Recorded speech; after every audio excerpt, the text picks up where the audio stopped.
Hello guys! Hello, this is for Sagittarius. Welcome dito sa aking channel, Kapalaran 888 Sagittarius. Alamin natin kung anong messages, vibration, gabay energy para sa inyong lahat. So this is for Sagittarius for the month of May, in general siya. Okay. So yung first card natin, this is from your spiritual helper, Crane. Surrender. Okay? Sagittarius, surrender. Kailangan mong i-surrender. Sinasabi dyan, similar siya, pareho siya ng Leo. Sinasabi sa inyo na let go of limiting beliefs. Be as expansive in your thoughts as your soul is. So, kumbaga yun, may mga paniniwala kayo sa buhay nyo na hindi nyo na kailangan para sa ngayon or especially sa future mo. Okay? So, sinasabi ng baraha, halimbawa, may mga nangyayari sa buhay mo na hindi mo inaasahan o may mga events or situation na hindi mo kontrolado. Sabi ng baraha dito na i-let go mo na lang. Okay? Huwag mo nang ipaglaban. Huwag mo nang ipaglaban pa. I-let go mo na lang yan. Okay? And hayaan mo na lang ang Panginoon na gumawa ng paraan o hayaan mo na yung Panginoon na mamroblema sa problema mo. Okay? Just give it to God. Just give it to the universe. Okay. This is for love life. Ano ba yung love life balita para sa'yo? Are you in a relationship? Okay, ask for help. Wow. So, if you're having an issue with your relationship, may mga problema ba kayo? Okay? May mga issue ba kayo sa love life nyo? Family life? So, dito sinasabi ng baraha sa'yo na sa love life nyo ba, sa relationship mo ba, or family mo, ikaw ba yung giver? Or ikaw ba yung palaging nagpi-please? Dito sinasabi ng baraha sa'yo na oras na para baliktarin mo na yung sitwasyon. Pag feeling mo ikaw na lang yung bigay ng bigay, tapos wala ka namang natatanggap na tulong or natatanggap, oras na daw para ikaw naman yung makatanggap. So, open your heart, ask for help kung kailangan mo ng tulong. Huwag mong, kumbaga, kukunin lahat ng obligations. Huwag mong kukunin lahat ng obligations. Hindi ka naman si Superwoman, si Superman. So, hindi mo kailangan na gawin ang lahat. Hindi mo kailangan na i-please ang lahat ng tao. Sa love life naman, sinasabi ng baraha sa'yo na sa love life, dalawang tao yan eh. Okay? Dalawang tao na dapat nag-work together. Hindi lang isa ang mag-work sa relationship. Hindi lang isa yung kailangan ipaglaban yung relationship. Dapat pareho kayong linalaban nyo yung relationship. Okay? Sinasabi ng baraha sa'yo dito na huwag mong sasarilinin ang lahat. Don't suffer alone. Okay? Obligations, duties, and responsibilities, pain and heartaches. You have an army of angels. Okay? So may mga angels and guides ka. Yun nga yung sabi sa'yo. Ang sabi sa'yo dito ng spiritual helpers mo, let go mo na daw eh. Diba? Huwag mo nang i-grab pa ng ganyan. Huwag na. I-let go mo na yung mga bagay, sitwasyon na hindi mo na kontrolado. Okay? So, sinasabi ng baraha sa'yo dito na kung natatakot ka or nahihiya ka na humingi ng tulong, lalo na sa pamilya mo, sa kakilala mo, or kung sino man na pwedeng makatulong sa'yo, wala talagang papasok sa buhay mo. Kasi, para tayo daw ay makakuha ng tulong, dapat open tayo na makatanggap din ng tulong. Hindi yung puro lang ikaw bigay. Kailangan yung puso mo ay ready din tumanggap. Okay? Alright, so let's check for the money. Ano ba yung money matters? Money para sa lahat ng Sagittarius. Okay, career. Wow, step up. Ang ganda ng baraha mo kasi dito sa barahang yan, sinasabi ng baraha sa'yo na there's a ladder, diba? Parang there's a stairway, there's hope, there's a foundation. Yung pera mo, okay, this is literal ha, yung pinagkakaperahan mo, yung source of income ng mga Sagittarius ay mag-level up.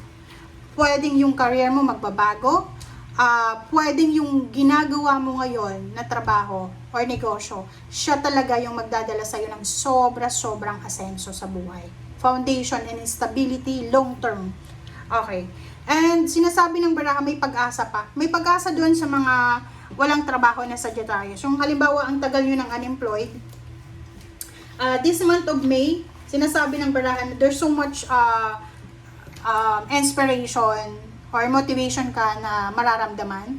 And this month of May, sinasabi na maraming paraan, maraming sources na pwede kang makuhanan ng strength para magpatuloy ka sa career move or career journey mo. Okay? Lalo doon sa mga sa mga Sagittarius na medyo napapagod ka na. Napapagod ka na sa trabaho mo, sa overtime mo. Sabi ng baraha sa'yo dito, no, tuloy lang yung ginagawa mo. Pero kung hindi mo na kontrolado yung katawan mo, kailangan mo magpahinga. Okay? Okay, check. Sagittarius.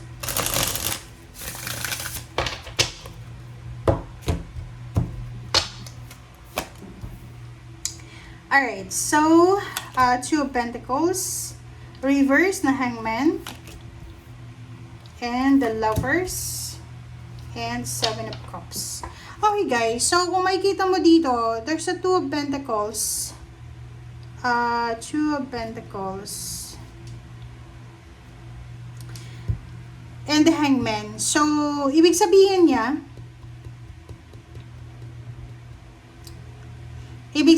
dito, meron dito na pera, trabaho, negosyo.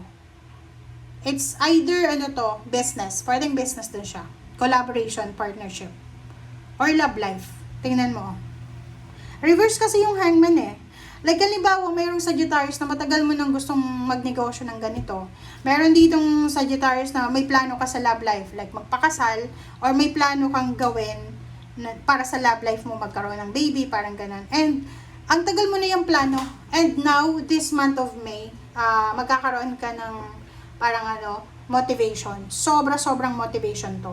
Sinasabi dyan ng barahan na sa pera, kung ano man yan na binabalak mong negosyo, makakapag-desisyon ka ngayong Mayo na, pwede pang subukan to. Pwede kang i-try. Sa relationship, ganun din. You will have several choices and options regarding sa kung ano man na pinaplano mo sa love life mo. Oh, diba? Ang ganda, no? Level up siya, guys. Sa usaping business or trabaho, nakikita ko siya dito na same with the career card. Level up, promotion, salary increase, higher position, bonuses, payments, payouts, new job, new career, new source of income, bagong company, bagong tao, okay? Sa Hangman na reverse, sinasabi ng baraha sa'yo na mag-iingat tayo sa mga Capricorn, okay? If you're dealing with a Capricorn, mag-iingat ka sa mga tactics niya, mga devilish tactics niya, okay? And sa lovers na to, sinasabi din ng lovers, ang ganda niya, kasi may mga plano ka sa past about sa relationship mo na posibleng itutuloy mo na. Yung planong pagpapakasal, pagkakaroon ng baby, pagkakaroon ng bahay, lupa, travel, whatever man. Ang meron lang dito pa, another message dito is mag-iingat ka. Kung may asawa ka na, mag-iingat ka kasi yung ex mo gustong bumalik sa'yo. Kung ikaw may boyfriend, girlfriend na, mag-iingat ka kasi yung mga naging karelasyon mo ay gustong bumalik din sa'yo. Seven of Cups and Eight of Cups, ang ganda na ito. Kasi sinasabi ng baraha sa atin na kung ano man ang pinaplano mo sa pamilya mo, sa relationship mo, sinasabi din ng baraha sa'yo na you will be provided, you are protected, you will be provided ng universe. And at the same time dito, sinasabi ng baraha sa'yo na wala kang masyadong oras ngayong Mayo na to, wala kang masyadong oras sa mga toxic, negative na yan. Kasi busy ka sa love life mo, busy ka sa pamilya mo, busy ka sa trabaho, busy ka sa negosyo, busy ka sa mas importanteng bagay na kumbaga yun yung mo 'diba? Wala kang oras sa mga chismis, wala kang oras sa mga party, ganyan, kasi ang focus mo ngayon is yung importante lang. Kumbaga, limited yung energy mo sa panahon ng Mayo. And yung Eight of Cups natin dito, sinasabi ng baraha sa'yo dito na yun, maybe you're planning to get married or to have a baby. Parang gusto mong magpatayo ng bahay, bumili ng sasakyan, or ano pa ba siya. Kasi ang dami-daming messages dito. Okay? Ang nakikita ko rin sa'yo dito,